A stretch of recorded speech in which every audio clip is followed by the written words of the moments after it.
Hello, educators and parents from every corner of this globe. Today, we embark on a remarkable journey together, a journey that transcends borders and cultures, unifying us through the shared passion for education, children, and the Montessori way.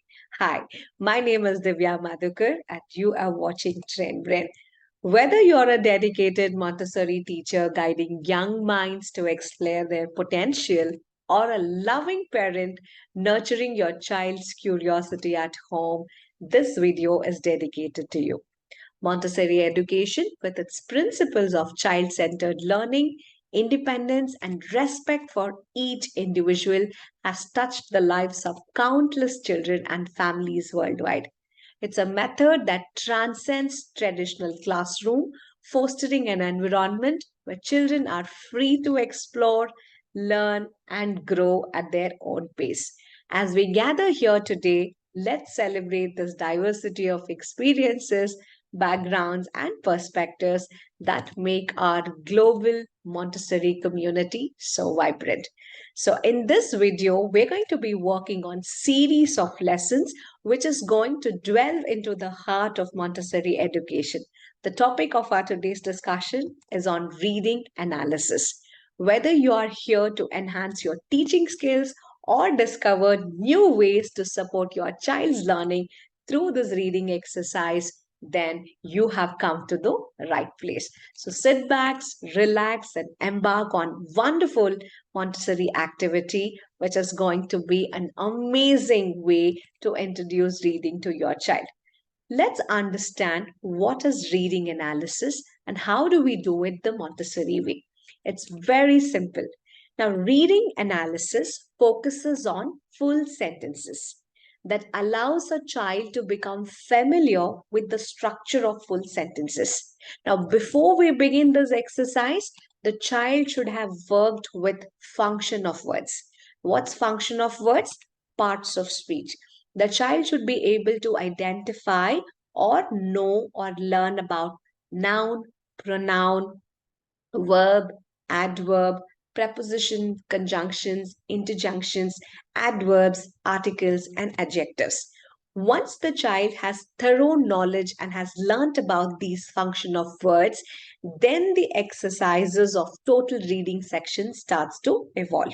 Now, having this background knowledge, your child can now advance his study, wherein he would be introduced to much more interesting topics that's our reading analysis.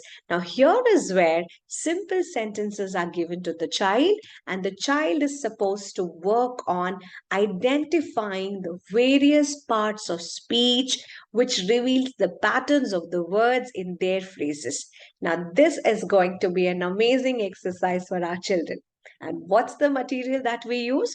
You see it right on my screen.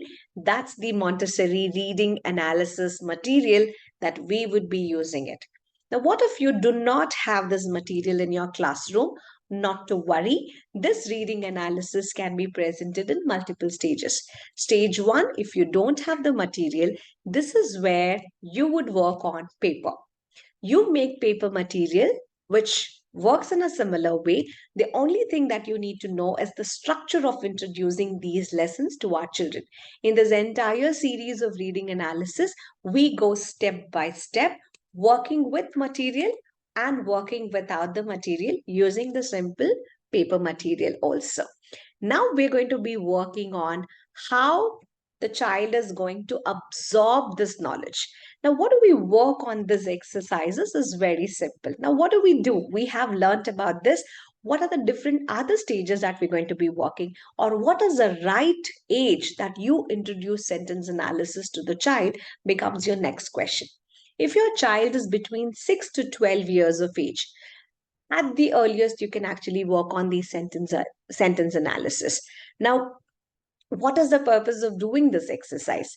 Now, when you're working with this exercises, the child is able to work on the logical analysis. The child will be able to connect to the sentence in a very logical way. Now, the earlier that you start, around like 6.5 years of age, it helps the child to work on identifying the parts of sentences and phrases.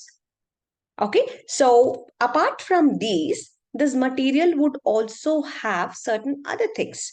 Now, what are the other things that we would be able to have? It would have a lot of sentence cards. It would have, I could say these would be certain sentence cards. If I show you the sentence cards, this is how it's going to be working on. But I don't want to go a little deeper into it. But this material will include question cards. It might have certain circles, which could be orange in color, red in color. It would also have arrows, which is required for the sentence analysis. Okay.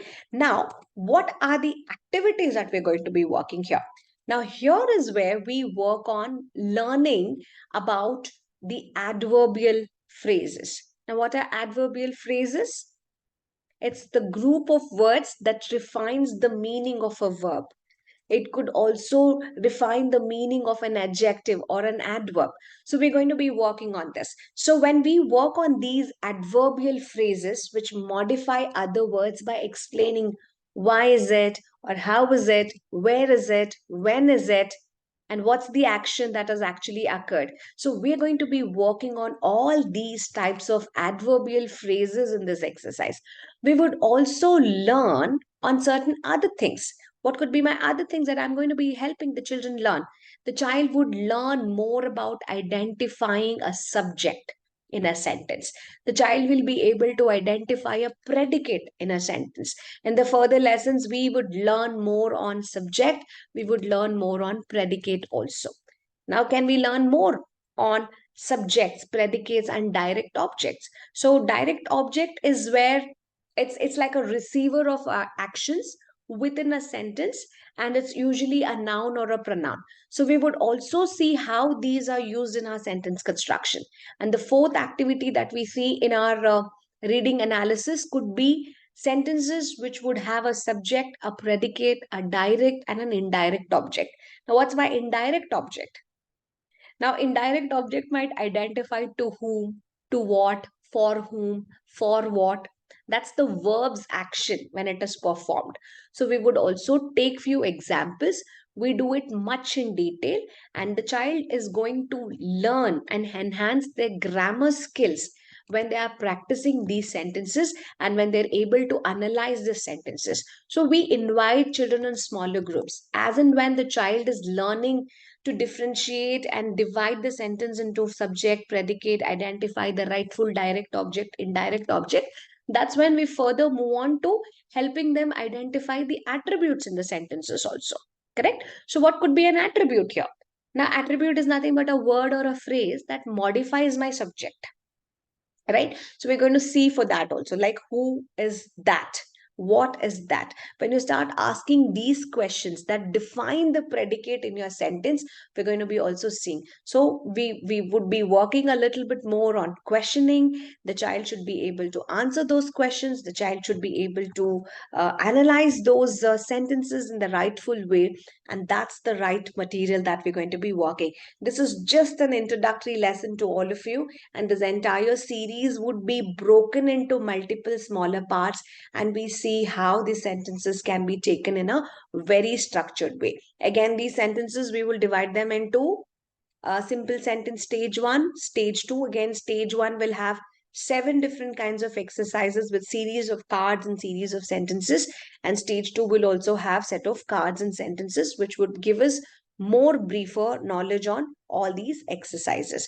As I mentioned, we would definitely have these circles, which is of black and orange, which helps me to work on learning the adverbial phrases, which helps me in identifying my subject, which helps me in identifying my predicate. The larger black circle that you see here, that would represent a subject. The smaller black circle represents my predicate, and my orange circle over here, it would represent my adverbial phrases. So we will see how to use all of these when we start working on a sentence analysis. there are set of questions that, as I said, like, that we would be using. So there would be certain arrow marks that we're going to be working with, and we would also be using the arrows also in different colors like orange and black. We would see how exactly to be using, what kind of questions that we actually ask, and how these questions can be used in helping our child analyze reading a sentence and to break down the sentence into multiple parts. And a large red circle would be used to identify my predicate. Predicate is nothing but what my noun is actually doing. So that's my action, right? So what my subject is intending to do. So that becomes my predicate. That's my action word. So we're going to see on all these exercises that we have talked about very much in detail in the coming up lessons. And yeah, so stay in touch. So if you're new to our channel, do subscribe. We make a lot of content on Montessori lessons. We make a lot of content which helps our children of 2 to 6 years. Sometimes we also do lessons which would be helpful for children of 6 years and beyond as well. And if you found this lesson useful, do share it. And if you would like to become a certified Montessori teacher and join our diploma program in Montessori teacher training from the Institute of IMTTI, you can definitely call us on this number, or you can also write us an email to receive the prospectus and learn about the other courses. So we have our new batch which is coming up in the month of October. So registrations are open for diploma courses and crash courses in Montessori too. So you can get in touch with all of us. So thanks for watching, and do share the joy of learning with anybody who is interested to learn the Montessori way. I will see you soon in the other lessons, wherein we would be catching up a little bit more on working on analyzing the sentences and working on the structure and the parts of speech. Okay. Thank you very much and have a great day ahead. Thank you.